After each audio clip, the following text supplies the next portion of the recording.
Campaña municipal, porque también empezamos campaña presidencial, campaña al Congreso y campaña municipal. Y la encuestadora Imasolu ha hecho un sondeo, nos traen los resultados. Estamos con el CEO de Imasolu y analista político Enzo Helguera. Enzo, ¿cómo estás? Buenas tardes, bienvenido. Un gusto estar aquí para poder además analizar cómo va el panorama electoral y de aprobación en Lima Metropolitana. Brevemente, porque eres analista político y acabamos de escuchar a la presidenta desde Palacio de Gobierno hablando de noticias falsas, negacionismo, odio, debilitar el orden constitucional y finalmente diciendo como que todo está bien, estamos en el país de las maravillas, no hay marchas.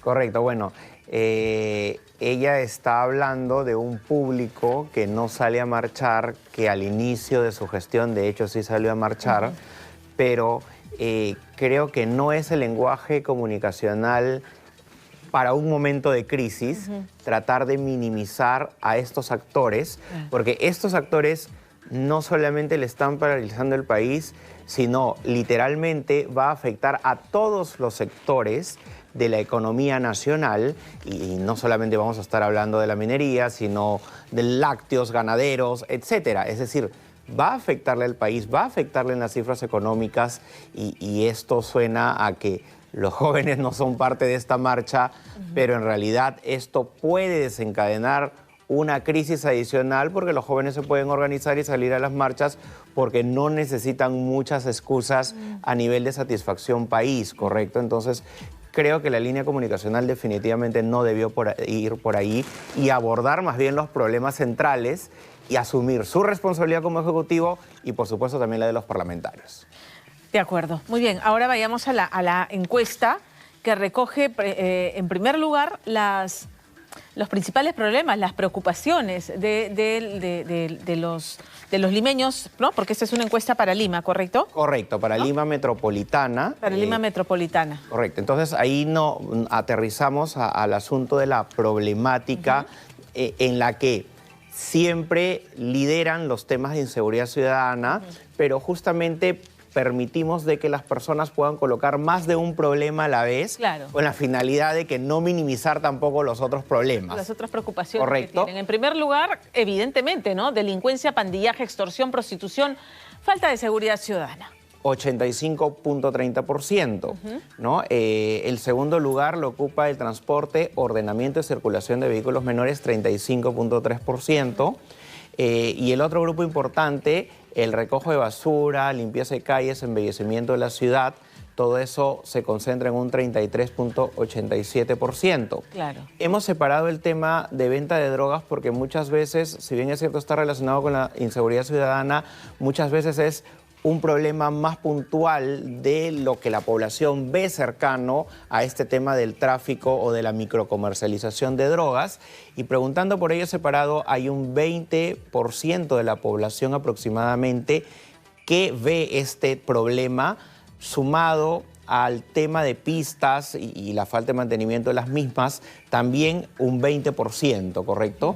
Y ya luego nos vamos a otro bloque, digamos, menor, que es la falta de apoyo, impulso de comercio, parques, que son alrededor del 9%, canchas deportivas, falta de agua, son preocupaciones más focalizadas de determinados grupos de la población. Correcto, pero la preocupación general es la delincuencia, la inseguridad ciudadana, el tema de un transporte que no termina de ser interconectado ni masivo, ¿no es cierto? Así es. Y el tema de el recojo de basura. El recojo de basura. Correcto, claro. La limpieza, ¿no? Son los tres problemas principalmente que afectan a la población y que hay una responsabilidad de Lima Metropolitana, pero también hay que decirlo en algunos casos también de los alcaldes distritales en las calles y sectores que les corresponden.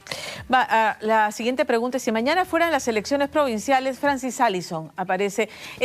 Hemos discutido otra encuesta que hiciste en la que Francis Allison, a nivel de aprobación de alcaldes distritales, era el que resultaba mejor parado con algo más de 64%. Sí, correcto. Más, ¿no? Tenía mucho más alrededor, sí. De hecho, se acercaba a por encima del 70%. Sí, correcto. Y estos niveles de aprobación en un distrito en el cual él ha podido, digamos que lucirse mostrando temas de seguridad ciudadana, se le ve permanentemente, por ejemplo, en este problema principal, mostrándose eficiente y las cámaras terminan, y la eficiencia también de la intervención de la seguridad ciudadana termina siendo importante porque muestra a la población cómo su distrito es eficiente en esos términos. Correcto. ¿no? Entonces él Francis ocupa el Allison, primer lugar con 12.46. y subiendo, o sea, la evolución del voto es positiva para Francis Allison. Por supuesto. Carlos Bruce en Surco, segundo lugar. Con 10.86 en un empate con Renzo Reyardo, que también tiene un 10.86. Mira, es el que más ha subido en la evolución de voto, ha subido 5 puntos porcentuales. Y eso que tiene como que una especie de perfil bajo en... Correcto, ¿no? pero... ¿En la Municipalidad de Lima? Sí, de hecho, bueno, a diferencia de Carlos Bruce, quien muestra resultados también en su distrito sí. y siempre trata de ser eficiente en su distrito, a diferencia de Renzo Reyardo, que no tiene un protagonismo municipal, que no es un alcalde distrital, marca una coincidencia que también es la presencia en medios de comunicación, claro. Correcto. Y vinculado al tema que más le preocupa a los peruanos. Es la seguridad ciudadana. Correcto. Entonces está conectando algo que seguramente ojalá nos alcance el tiempo para poder analizar el tema de esa permanencia con la problemática principal. Entonces, correcto, obviamente hay un público cautivo, sumado evidentemente al nivel de aprobación que pueda tener Rafael López de Aliaga, que también le beneficia siendo un miembro representante de su partido. Correcto. ¿no? Hasta ahí hablamos de tres personajes vinculados a la gestión pública. Correcto. Correcto. Pero luego, en cuarto lugar, tenemos... sin desmerecer, claramente que no se entienda que es desmerecer la postulación de Sofía Franco. Correcto. Pero lo que necesitamos y de lo que estamos adoleciendo en el aparato público es de personas que llegan a ejercer función sin preparación ni experiencia, o por lo menos sin experiencia. Y la función pública requiere de eso, ¿no? Claro, de hecho, en el caso de Sofía Franco, que alcanza el 7.51, sí, ¿no? Y que también ha subido un poco más, está relacionado en una coincidencia con los cuatro personajes, y los tres personajes la anteceden, porque todos ellos tienen exposición mediática. Yeah. Correcto. Ella integra un talk show, lo mismo en el tema de Renzo con un programa en particular, y los otros dos alcaldes también tienen exposición mediática por lo eficiente de su gestión. Claro. Entonces, hay algo en común que todos ellos están haciendo, que son mediáticos, son conocidos y además tienen una marca personal, y se puede contradecir contra el razonamiento cuando uno pregunta la problemática de la ciudad, ¿no? Porque, correcto, ella tiene una exposición y una imagen y una marca personal, pero no política. Y no ha abordado seguramente mucho los problemas de la población, que más le interesa. Pero dentro de la investigación, las personas atribuyen a dos factores, uno, porque es bonita, y dos, porque sale en televisión. Literal, fueron las expresiones esa es que decían la al votar. ¿Por qué? Sí. Por Sofía Franco, porque correcto, es bonita y porque sale en televisión. Así es, ¿no? Entonces, es la percepción y es la percepción, es la democracia, cada quien vota según sus criterios, pero es triste que esos sean los criterios de algunos electores, ¿no? Correcto. Que voto porque me parece bonito porque sale en televisión, o porque es guapo y sale en televisión. Correcto. Esos son los requisitos que necesitamos para asumir función pública. Y no es la primera persona, digamos, con imagen pública que no tiene nada que ver con la política, que además intenta hacer alguna postulación política, ¿no?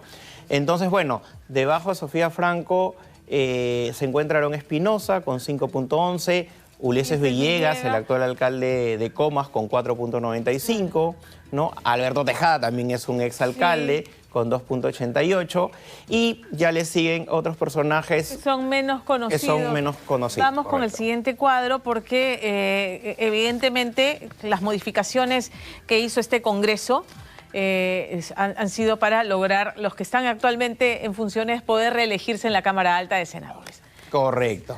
Veamos, históricamente entiendo que el elector peruano no reelige, ¿no? El porcentaje de reelección es muy bajo. Es bajo, correcto. Incluso no solamente para congresistas, sino también para autoridades locales, ¿no? Correcto. Entonces, a ver, ¿qué congresista por Lima cree que debería ser reelegido?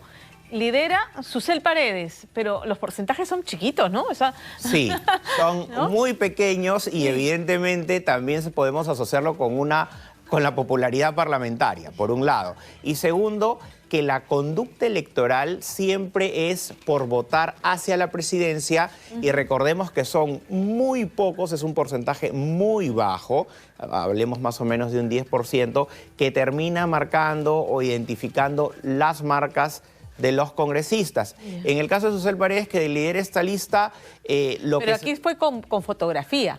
Pero, no, fue con nombre. Únicamente con nombre. Ok, ya. Entonces, hay una recordación a ella porque justo ella es como que la más contestataria de entre todos los congresistas al propio sistema parlamentario, por ejemplo, ¿no? Correcto. Entonces, en el caso de José Luna, ¿por qué las AFPs? Sí, ¿no? Correcto. Tiene un mensaje, tiene una comunicación constante en algunos AFPs, temas que siempre son banderas que él durante toda su carrera política además se ha identificado. Entonces, logra evidentemente también tener una visualización. A pesar de que, está siendo investigado como presunto líder de una organización criminal, a su bancada se le llama la bancada Telesup y ya sabemos qué es lo que pasó con sus universidades. Entonces, a pesar de esa mochila pesada, está en el segundo lugar.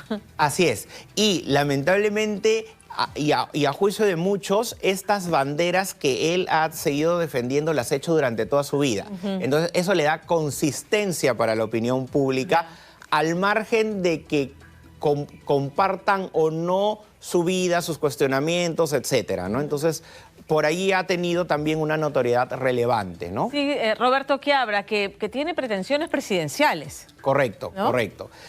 Con un 2.28% y también evidentemente tiene notoriedad, al igual que Sigrid Bazán o Marta Moyano, ¿no? Entonces son personajes que siempre están como que en la palestra defendiendo sus ideas. Mari Carmen Alba, 0,98%, a pesar de su polémica presidencia. Sí, súper polémica además. Claro. Gladys Echaíz, exfiscal de la Nación, Alejandro Muñante. Guillermo Bermejo aparece. Correcto. 0,81%. Okay. Correcto. Y bueno, las posturas políticas están, digamos que todas representadas, ¿no? Norma Yarro también con 0,81%, Digna Calle con 0,65%, igual que Cabero, José Cueto, José Gerino. Y allí están todas las fuerzas, digamos, representadas de mayor popularidad a menor popularidad. Ahora, el perfil del elector, hablemos de... Has también preguntado cuáles son los medios que utilizan para informarse.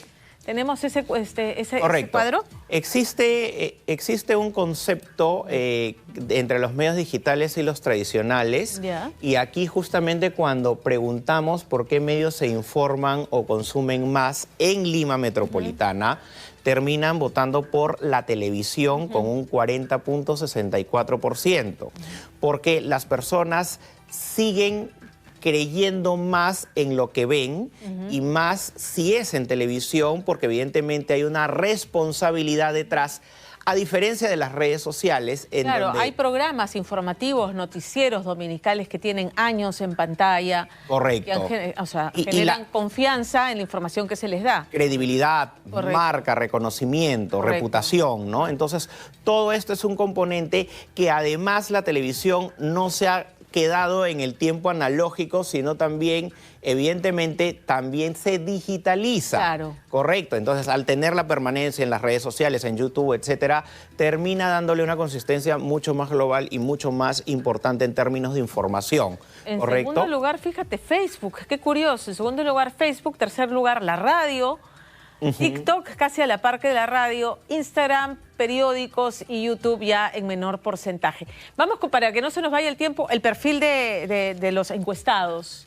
Bueno, de hecho, consideramos 3 grupos de edad, de 18 a 24 años, de 25 a 39 y de 40 a 70 años. La muestra ha sido importante y tenemos todos los resultados con un cruce de información que justo nos permite también poder, sobre todo, identificar quiénes apoyan más o quiénes menos a determinados candidatos, ¿no? Al igual que los sectores. Entonces, es importante saber... ¿En qué grupo etario está más consolidada la decisión de por quién votar? Bueno, de hecho, la decisión está mucho más concentrada en el público de 25 a 39 años, ¿no? y tiene una definición mucho más emocional a de 18 y 24 años, Ya, ¿correcto? Y además el grupo de 18 y 24 años prefiere enterarse más por las redes sociales, tiene un mayor consumo de redes sociales y todos los temas pasan por ellos por un filtro de las redes sociales, ¿no? Entonces ahí hay una gran diferenciación entre el grupo que más consume versus los otros dos segmentos que sí le apuestan más a los medios tradicionales y que también los ven por las redes digitales. Y finalmente, aún hay un grueso, claro, estamos a año y medio de ir a... un año de ir a las elecciones, a las urnas. La indecisión todavía es grande. Sí, por supuesto, ¿no? Preguntamos pues qué tan decidido está el voto y a nivel general solo el 21% ha decidido su voto, es decir, ya tiene una identidad con los candidatos políticos que además hemos visto. Hay un 10% que indica que incluso está entre dos opciones, quiere decir que podría cambiar, y cerca de un 60% no ha decidido su voto, que es lo más importante, ¿no? Lo mismo en el tema de hombres y mujeres, ¿no?